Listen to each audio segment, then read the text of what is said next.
হরে কৃষ্ণ কৃষ্ণ কৃষ্ণ হরে হরে, হরে রাম রাম রাম হরে হরে। জয় গুরুদেবের জয়, জয় গুরুদেবের জয়, জয় গুরুদেবের জয়, জয় রাধা কৃষ্ণের জয়, জয় পঞ্চতত্ত্বের জয়, জয় গৌর নিতাই সীতানাথের জয়, জয় কৃষ্ণ ভক্তের জয়। হরে কৃষ্ণ। আজ আমি যে আলোচনা নিয়ে আসছি তা হইল, এই পৃথিবীতে মানুষ নিজের নিজের দুঃখে পরিণত হয়। দুঃখ কিন্তু ওই জগতে কাউরে কেউ দেয় না। নিজের স্বভাবে, নিজের চাল চলনে, নিজের দ্বারাতেই নিজে দুঃখ পরিণত হয়, সুখ খুঁজে পায় না। মানুষ সবসময় আনন্দ খোঁজে, এই আনন্দ খুঁজে বেড়ায়। আসলে আনন্দ খুঁজতে গিয়ে নিজের দুঃখ নিজেই ডেকে আনে। আনন্দ কোথায় সে বুঝতেই পারে না। সুখের ঠিকানা খুঁজতে গিয়ে দুঃখের সাগরে সে হাবুডুবু খাইতে থাকে। এই জগতের লোক নিজে নিজকে আয়ত্তে রাখার চেষ্টা করে না, অন্যের সাথে তুলনা দিয়ে সে চলতে চায়। এক একজন এক এক রকম, যে তার চাল চলন, কারো সাথে যে কারো মিল নাই, কারো স্বভাব রূপ এবং তাহার চলাফেরা এক না। এই পৃথিবীটা সৃষ্টি এইভাবেই হচ্ছে, কারো সাথে কারো মিল থাকবে না, কারো কিন্তু চালচলন এক একজনের এক এক রকম। তাই তুলনা ছেড়ে দিয়ে জ্ঞান বুদ্ধির আশ্রয় নিতে হবে। জ্ঞান বুদ্ধি যদি আশ্রয় না নেয়, নিজেই মনে করে যে আমি যা করি তাই ঠিক, তা ঠিক আছে, কিন্তু নিজের ভিতরে কিন্তু জ্ঞান বুদ্ধি, এই বিবেক বৈরাগ্য সবই আছে। কিন্তু কেউ কিন্তু জ্ঞান কোনো কর্ম করার সময় সে জ্ঞানকে কিন্তু কাজে লাগায় না, ইচ্ছা মনে যা চাইল তাই করে। একজন গরিব লোক যদি ধনী লোকের মতো চলতে চায়, সে কিন্তু বোকা ছাড়া আর কিছু না। জ্ঞানের সাহায্যে নিজকে কন্ট্রোল করে চেষ্টা করে সেও সুখী হইতে পারে। আর এই যে মানুষের কিন্তু ইচ্ছা শক্তি আছে। মানুষ ইচ্ছা করলে ভালো মন্দ সবই হতে পারে। ইচ্ছা যদি করে সম্মানী হইতে পারে, ইচ্ছা করলে ধনী হইতে পারে। তার মানুষের যে ইচ্ছা শক্তিটা, এটা কিন্তু ভগবান মানুষের উপরেই ছেড়ে দিয়েছে। এই শক্তি কিন্তু ভগবান নেয়, কারণ এর উপরে সে হস্তক্ষেপ করবে না। যা ইচ্ছা তাই করো, কিন্তু তুমি ভালো করলে ভালো ফল পাইবা, আর খারাপ যদি করো খারাপ ফল পাইবা। তোমার কর্ম যেরকম তুমি তদ্রূপে ফল পাইবা। এই জন্য ইচ্ছা শক্তিটা মানুষের উপরে ছেড়ে দিয়েছে। তার তুমি কর্ম করে তুমি ভালো মন্দ নিজেই তৈরি করতে পারো। কেহ মনে করেন ইচ্ছা শক্তি ব্যবহার যে করে আমি ধনী হব, চেষ্টা করলে কিন্তু হতেও পারে। সে যদি তার রোজগার হতে কষ্ট স্বীকার করে, কিছু সঞ্চয় করে, এমন এক সময় সেও ধনবান হতে পারে। অজ্ঞানের দ্বারা যদি অতি লোভ জড়িয়ে যায়, তখন তার দুঃখের আশ্রয় নিয়ে নিজের দুঃখে পরিণত হয়ে যায়। এই যে কথাগুলি বলা হয়েছে, অর্থাৎ এই অজ্ঞান যদি জ্ঞান সাহায্য করে যদি কাজ না করে, এই অজ্ঞান অবস্থায় মানুষ কিন্তু লোভে পরিণত হয়।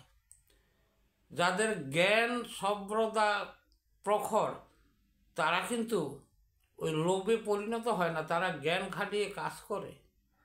তাই এই অজ্ঞানভাবে যদি এই চলতে চায়, তখন তার দুঃখের আশ্রয় হয়। তখন তার লোভে পরিণত হইলে তখন সে নিজের দুঃখ নিজেই ডেকে আনে। এখন আসল সুখ আনন্দের কথা বলছি, এতক্ষণ আমি এ জগতের কথা বললাম, এখন আমাদের আত্মজগতের কথা একটু বলছি। কৃষ্ণ ব্যতীত কেহ আনন্দ দিতে পারে না, কারণ কৃষ্ণ চিৎ শক্তিময়, তাই ঈশ্বর সচিদানন্দ। সচিদানন্দ অর্থ হইল সৎ চিৎ আনন্দ। ভগবান সত্য, ভগবান চিৎ মানে চৈতন্য, চেতন সর্বদা, আর সে সবসময় আনন্দে আছে, তার কোনো দুঃখ নাই। এখন এই জীব যদি আনন্দ, একমাত্র জীবের যে পরম আনন্দ একমাত্র কৃষ্ণই দিতে পারে, এছাড়া কারো শক্তি নাই। তাই কি করতে হয়? পরমানন্দ ভগবান শ্রীকৃষ্ণের আশ্রয় গ্রহণ করা উচিত।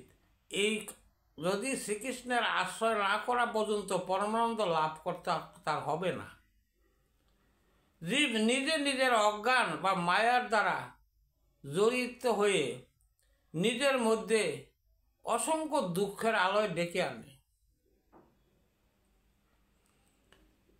এখানে কথাগুলি হলো মায়ার দ্বারা, তার যে অজ্ঞান, যদি মায়ায় মোহিত হয় মানুষ এই জগতে, তাদের কিন্তু জ্ঞান বোধ কম থাকে।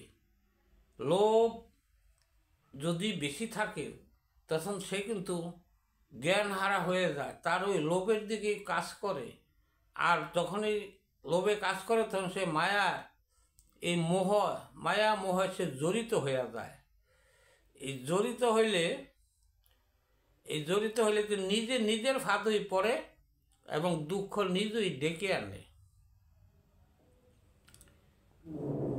তাই বলছে জীব নিজের অজ্ঞান বা মায়ার দ্বারা জড়িত হয়ে নিজের মধ্যে অসংখ্য দুঃখের আলোয় ডেকে আনে। ভগবানকে বলে যাওয়ার দরুন তার চৈতন্য জাগ্রত নাই, এবং চৈতন্য জাগ্রত নাই বললেই চলে, কারণ সে নিজের দুঃখ নিজেই পরিণত হয়ে যায়, তার চেতন শক্তি না থাকে। এখন চেতন শক্তিটা কি? চেতন শক্তি হলো যে আমরা এই জগতে আসছি, আমরা মনে করি আসছি রোজগার করে খাইব, চলবো, বয়স হবে, মারা যাব, আমাদের জন্ম হয়েছে, এইভাবেই তো দুনিয়াটা। কিন্তু না,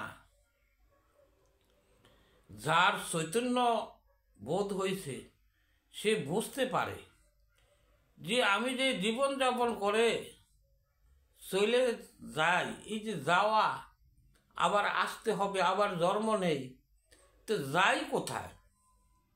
আমাদের এই আত্মাটা কোথায় চলে যায়? এই আত্মা যে কর্মগুণের এক একজন এক একভাবে যে কর্মফল নিয়ে পৃথিবীতে আসে, এই আশাতে কেউ গরিব থাকে, কেউ ধনী থাকে, কেউ জ্ঞানী, কেউ সম্মানী, কেউ রাজা, কেউ কাঙ্গাল। এই যে জিনিসগুলা, এগুলো কর্মফল। এই সমস্ত যখন আত্মচৈতন্য জ্ঞান তার আসলে তার চেতনবোধ আসে, চেতনবোধ আসলে সে কৃষ্ণ চৈতন্য, এই চৈতন্য শ্রীকৃষ্ণ চৈতন্য, সে চেতন শক্তি তার প্রদান হয়। এখন সে চেতন ভাব নিয়ে এই চৈতন্য জ্ঞানে সে ভগবানের প্রতি আকৃষ্ট হয়। যখনই আকৃষ্ট হবে তখন তার পরম সুখ চলে আসে। তখন সুখে তাকে আর এই জগতের দুঃখে পরিণত হতে পারে না। তাই আজকের যে আলোচনা, যে মানুষ নিজের দুঃখে পরিণত হয়, নিজের দুঃখ ডাইকাই না সে পরিণত হয়। হরে কৃষ্ণ। যদি আমার আলোচনায় কোনো ভুল ত্রুটি হয় আমাকে ক্ষমা দৃষ্টিতে দেখবেন। হরে কৃষ্ণ কৃষ্ণ কৃষ্ণ হরে হরে, হরে রাম রাম রাম হরে হরে।